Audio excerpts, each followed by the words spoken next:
Assalamualaikum warahmatullahi wabarakatuh. Bismillahirrahmanirrahim. Alhamdulillah wassalatu wassalamu ala sayyidina Muhammad wa ala alihi wa sahbihi ajmain. Rabbi shrah li sadri wa yassir li amri wa hlul 'uqdatam min lisani yafqahu qawli. Subhanaka la ilma lana illa ma 'allamtana innaka antal alimul hakim. Pertama-tama kali marilah kita bersyukur kehadrat Allah Subhanahu wa taala kerana dengan limpah kurnianya kita masih lagi hidup dalam lingkungan iman Islam dan ihsan. Dan sama-sama kita sentiasa bertaubat kepada Allah Ta'ala akan segala dosa yang telah kita lakukan sama ada kita sedar ataupun tidak. Dan sama-sama kita sentiasa bermohon kepadanya supaya ia menetapkan kita di atas jalan yang lurus.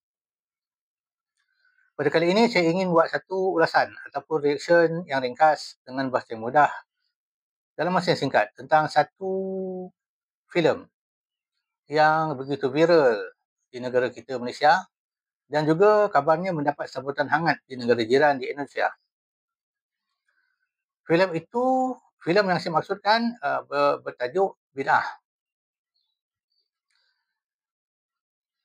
Sebelum itu, kita tonton dulu serutan daripada filem tersebut yang saya dapat daripada laman Maya.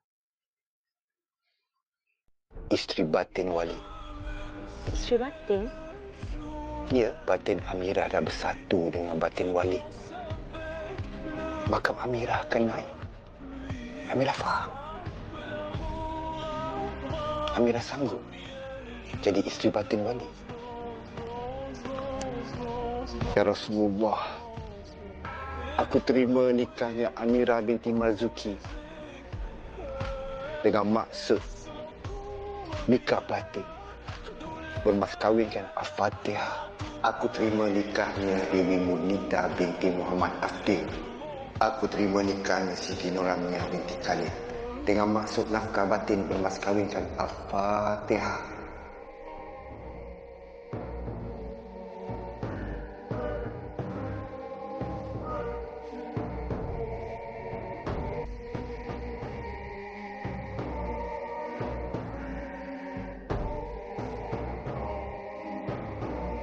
Dans cette douce frustration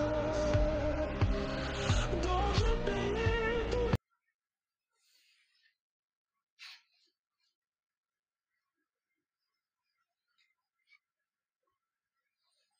Baik, kita telah menonton satu serutan daripada filem tersebut. Reaction saya ini atau pembahasan saya ini tidak bertujuan untuk mencela ataupun merendah-rendahkan ataupun memaki hamuan atau menghina semua pihak. Cuma saya ingin berkongsi pandangan yang bercanggah dengan apa yang diperkatakan oleh di dalam filem tersebut. Dan juga untuk membetulkan berbagai persepsi yang dibuat terhadap filem tersebut. Baik, saya akan memberi ulasan melalui dua perkara, iaitu dua tahap. Satu manfaatnya dan satu lagi keburukannya filem ini. Baik. Manfaat filem ini ialah kita dapat mengetahui ajaran-ajaran sesat yang berkembang biak di dalam masyarakat Islam, baik di Malaysia maupun di negara Timur Tengah. Ia bukan sahaja bermula dari zaman ini, tetapi ia bermula telah lama dahulu. Ia bermula di Timur Tengah. Punca ajaran ini ialah mereka salah memahami akan firman Allah, menyanggahi tafsiran ulama muktabar, menyalahi disiplin ilmu tafsir. Mereka mengambil kalam-kalam mutasyabihat ulama muhakkikin, ulama tasawuf. Lalu mereka jadikan ilmu.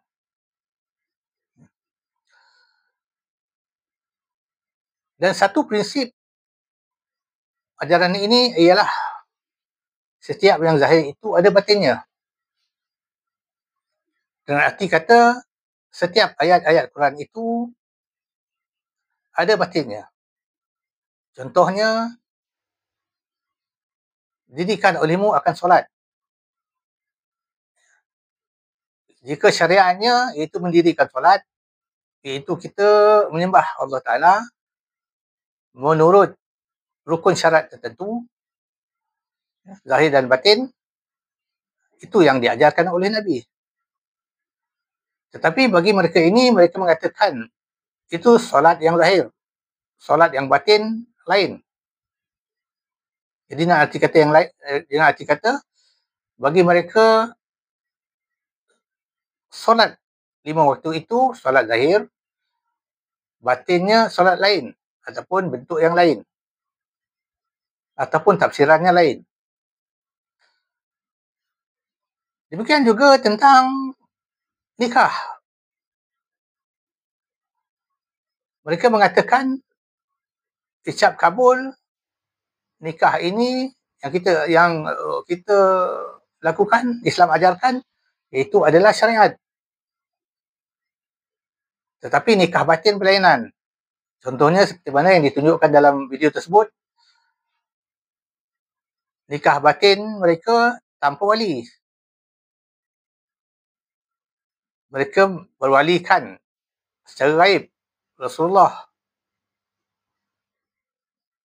dan si lelaki membuat akad sendiri.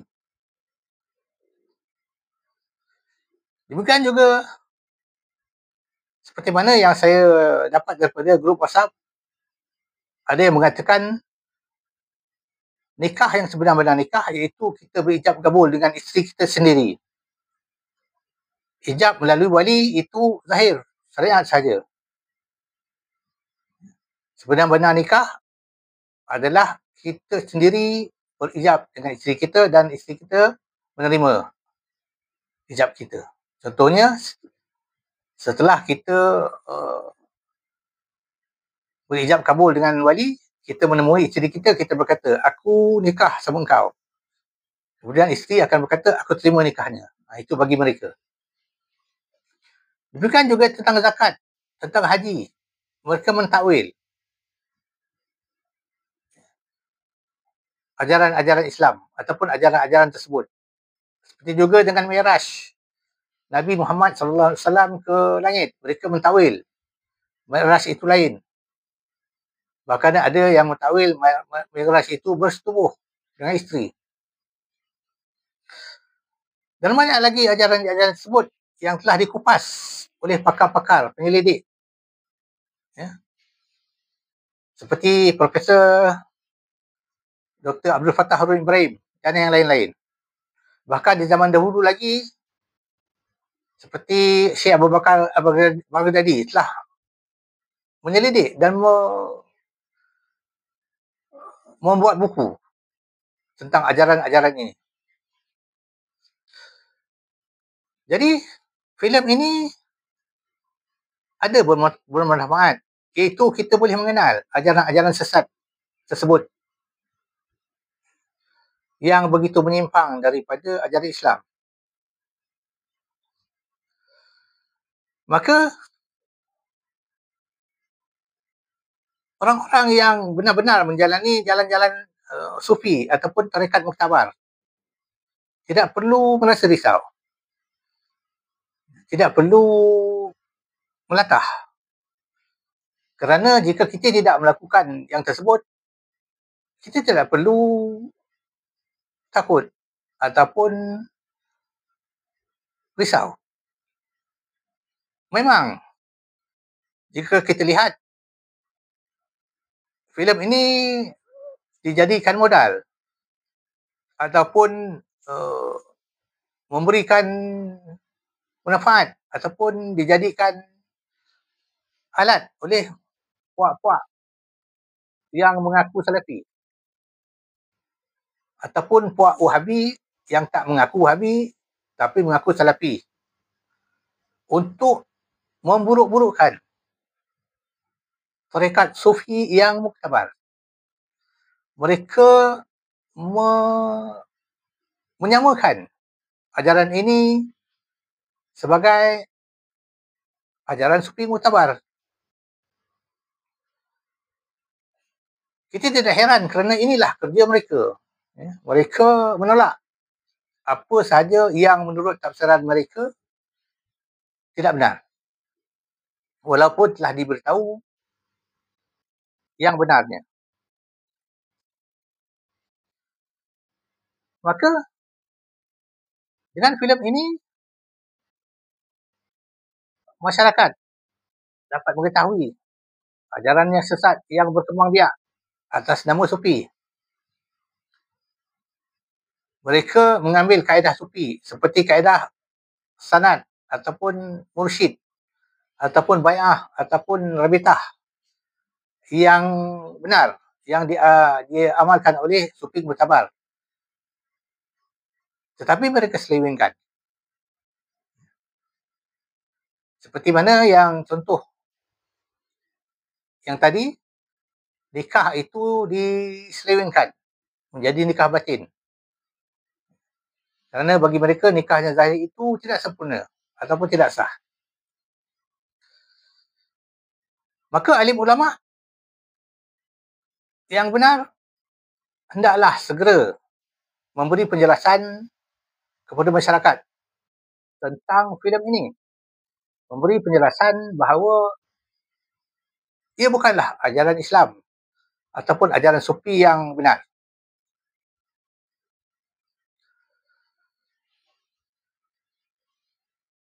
Tetapi filem ini juga memberi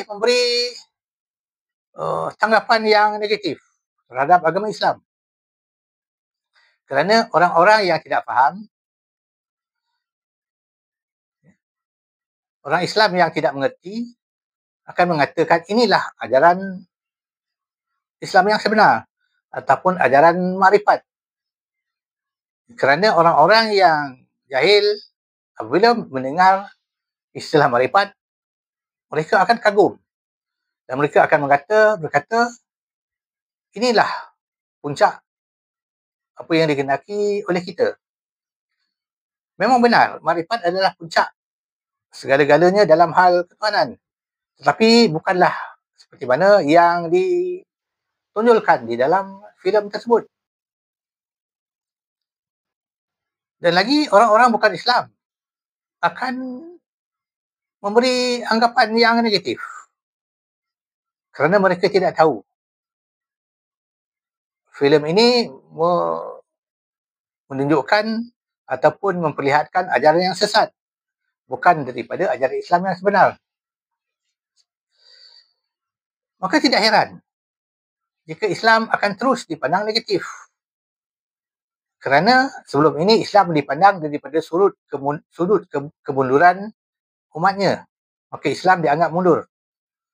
Tetapi dengan filem ini kemungkinan besar Islam dianggap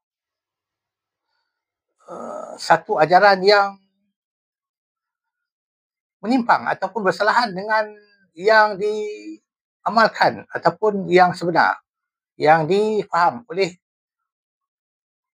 umat Islam seluruhnya. Yang difaham melalui Al-Quran dan juga hadis. Dan juga kalam-kalam muktabar.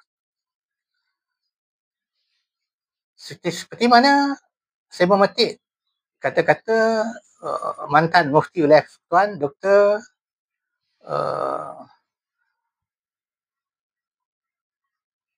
Lupa saya namanya, mantan mufti wilayah berkata filem ini akan memberi tanggapan negatif kepada Islam. Oh ya, Profesor Zulkifli Al-Bakri mengatakan filem ini boleh memberi anggapan yang negatif terhadap Islam. Dengan arti kata, orang-orang yang tidak faham tentang Islam, tidak faham tentang Al-Quran hadis, mereka menyangka inilah Islam yang sebenar-benarnya. Jadi seperti mana saya katakan tadi, ulama' hendaklah tampil mengulas filem ini, membersihkan ajaran sufi yang sebenar yang mungkin dianggap oleh orang-orang yang jahil inilah ajaran sufi yang sebenar. Maka hendaklah kita berhati-hati di dalam menanggapi filem ini. Tidak boleh kita katakan filem ini adalah menunjukkan inilah sufi.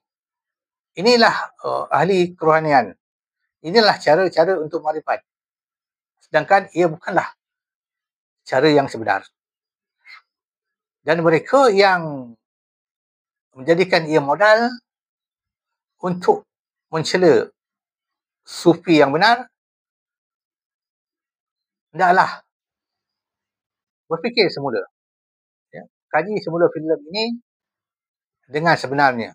Ya, kerana jika tidak benar, ia mendatangkan fitnah kepada sufi yang sebenar. Jadi sekian dulu. Wabillahi taufiq wal hidayah. Assalamualaikum warahmatullahi wabarakatuh.